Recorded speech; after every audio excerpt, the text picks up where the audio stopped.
Hi everyone, welcome back to my channel. My name is Anna, and I'm a neurologist who enjoys making videos about the brain and neurology. Today, I'm going to discuss a controversial topic. I've been asked multiple times over the past several months to evaluate a person with arguably the most important role in this nation, President Joe Biden.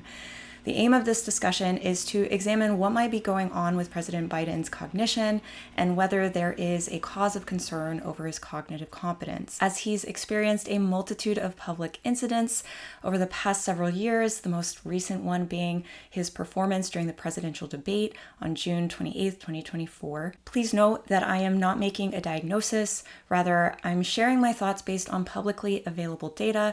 I do not have a patient-physician relationship with President Biden, and I lack privileged information beyond what is accessible to the general public. I also have no political agenda. I'm merely discussing what I think might be going on from a neurological perspective, given my medical expertise. Although I've received criticisms about dissecting potential neurological issues with public figures, specifically political figures, I think it's important to address these concerns, not out of disrespect or humiliation, but out of a quest to provide an unbiased opinion given my medical knowledge, so that others can gain insight so that they can make the best decisions for themselves, for their leaders, and for their nation.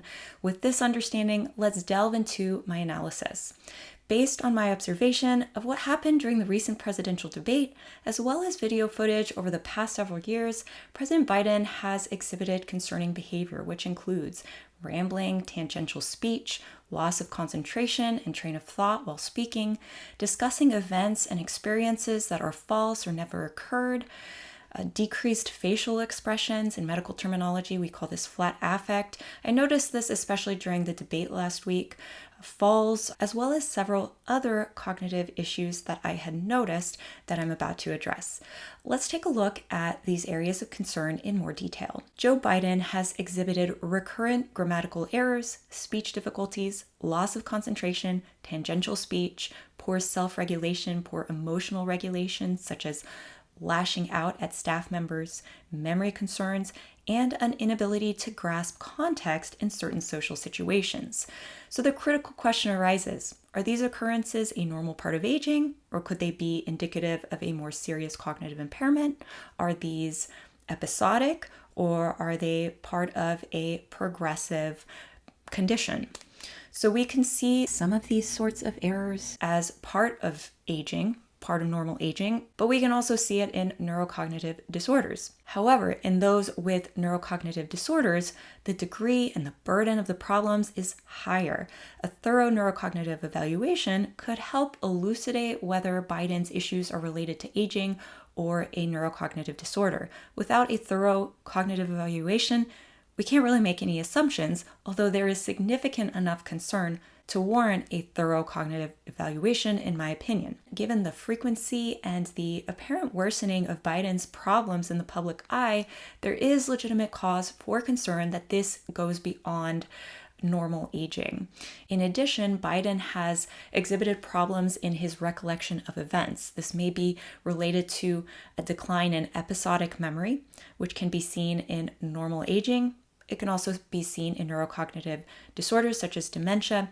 In order to further elucidate what might be going on, a thorough neurocognitive evaluation would be helpful. Another thing that I noticed is that he seems very sure of himself at times when he is stating information that is clearly false. This is known as confabulation. Confabulation is a behavior in which a person creates false memories without intending to deceive others. They're not lying. They actually believe what they're saying, even though it's false. Confabulation is a sign that is concerning for a neuropathological process. You don't see it in normal aging. We can see confabulation in neurocognitive disorders, such as different types of dementia, as well as in people who abuse alcohol. So we can assume from the White House Capitol Physician Evaluation that was published on the White House page in February of 2024 that the president does not consume alcohol.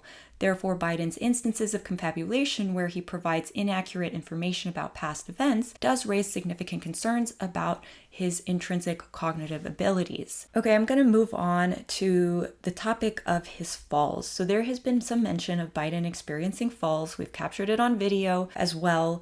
And this might be indicative of a neurodegenerative condition such as Parkinson's disease. When a neurologist assesses someone and there is a concern for Parkinson's disease, there are certain signs in the neurological exam that we assess for. For instance, we'll look at a person's gait or how they walk. Someone with a Parkinsonian syndrome can experience a stooped posture and a shuffling gait. A shuffling gait is when someone drags their feet on the ground when they walk. And watching video footage of President Biden's walking, it's really hard to tell whether he has shuffling gait. He seems to walk slowly and with hesitation. He seems to be stiff when he walks, and it seems that his walking may have worsened because he required the help of his wife when he was walking off stage after the debate last week. He was having difficulty going down the stairs. So people with Parkinson's disease can exhibit a stiffness to their gait. Biden does appear stiff when he walks, so that may be concerning. And then another thing that we look for is during the gait assessment, we look for a decreased arm swing in one of the arms, which upon my review of the video of President Biden walking up to the podium during the debate, he did have some evidence of decreased arm swing on the right, which again can be seen in Parkinsonian syndromes. However, he does have a history of a brain aneurysm rupture on the left side of his brain, which was surgically operated on. Because the left side of the brain controls right-sided motor function and vice versa, it's certainly possible that this potential right-sided deficit in President Biden could be related to the past aneurysm rather than any sort of Parkinsonian syndrome. Another thing that we'll look for in a neurological exam is for stiffness in the limbs. We look for stiffness in the arms. We move the arm around in a circular fashion and look for jerky movements. We call this cogwheel rigidity.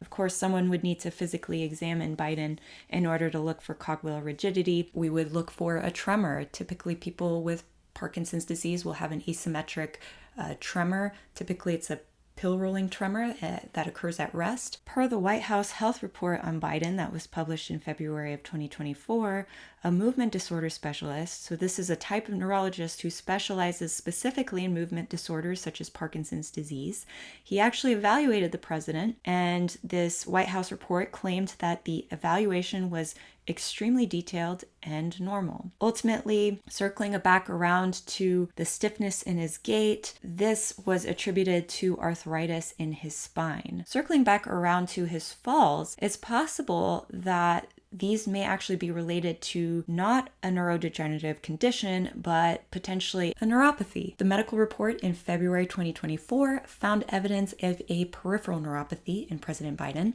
A neuropathy is a condition in which the nerves in the arms and the legs get damaged. This can affect aging individuals. It's typically unrelated to cognitive impairment or dementia, and it has a variety of different causes. A major cause is diabetes, but then many other times the cause is not determined.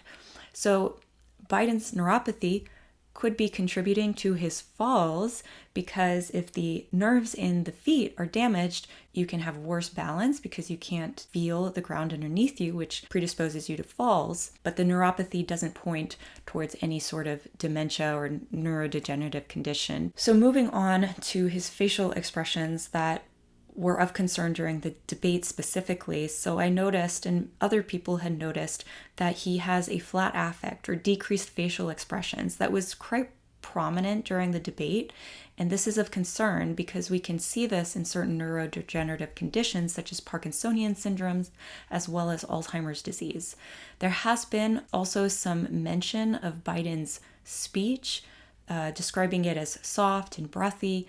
And in medical terminology, we call this hypophonia. We can see this in Parkinsonian syndromes. These are all concerning, but again, we really need to depend on a neurologist to actually examine him and perform that assessment in order to really further elucidate what might be going on. According to the White House health report, Biden does have risk factors for dementia. These include hyperlipidemia, obstructive sleep apnea, atrial fibrillation, as well as age.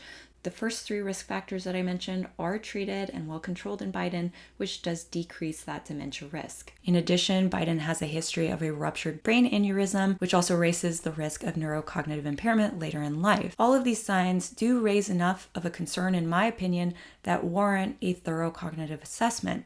The only way to truly elucidate whether Biden has a neurocognitive disorder such as Alzheimer's disease or vascular dementia or Parkinson's disease or any other type of neurodegenerative condition is through a cognitive evaluation. Typically, a neurological assessment by a neurologist includes a detailed neurological physical exam, which evaluates for any focal abnormalities such as asymmetric gait, focal weakness, problems with eye movements, which can be seen in people with dementia, rigidity or tremors that can point toward neurocognitive disorder. Brain imaging might also be performed while evaluating someone with symptoms concerning for dementia in order to evaluate the structure, the volume, and the function of brain structures that are often implicated in neurodegenerative conditions. According to the White House Health Report released in 2024, in February of 2024, he underwent an evaluation by a neurologist who does specialize in movement disorders, and according to the report, everything was normal. However, details of any cognitive evaluation were not published, and when the White House press secretary, Karine Jean-Pierre, was asked recently whether Biden should receive and release the results of cognitive testing, she replied that his medical team has said that it is not necessary. It's important to know that Trump, on the other side of things, has undergone cognitive screening with a screening tool called the Montreal Cognitive Assessment Test, and he had reportedly passed it twice, with the last time being in 2023. Now, in my opinion, a cognitive screening test is just a one-sheet test. It takes very little time to perform, only several minutes. And in my opinion, it is not enough to evaluate the cognitive capacity of an individual who potentially has cognitive impairment and who is potentially the most important role in the country. In someone who is well educated, such as politicians, these screening tools, such as the MoCA or the Montreal Cognitive Screening Test, they may yield no abnormalities. They may be normal. In these cases, it's important not to assume that cognition is normal, but rather to escalate to a more rigorous neuropsychological examination by a trained neuropsychologist. Neuropsychological testing is an extensive evaluation, and it occurs over the course of a couple of days. The patient will undergo during these 2 days a detailed evaluation that measures different aspects of memory and cognition. Neuropsychological testing can detect very subtle impairments. It can identify atypical symptoms for dementia, and it can provide a baseline against which longitudinal follow-up examinations can be compared in order to track cognitive progress. In summary, with so many people being concerned, especially after the presidential debate, and with even CNN medical correspondent neurosurgeon Dr. Sanjay Gupta expressing concern, I think that thorough cognitive evaluation is at this point warranted for President Biden. I think a cognitive evaluation by experienced individuals, specifically a neurologist, a behavioral neurologist, someone who specializes in dementia, as well as a neuropsychologist, should be performed, even if it's not to be released to the public, because obviously President Biden is a human being. He is entitled to privacy.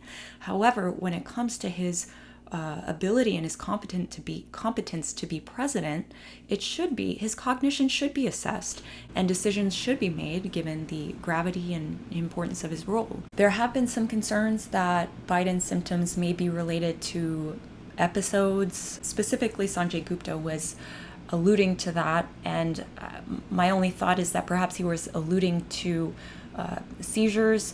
In my opinion, this looks like a pretty consistent pattern for Joe Biden. It doesn't look like seizures. If he were to be having seizures, you would see some additional neurological signs. Again, thorough cognitive evaluation needs to be performed to really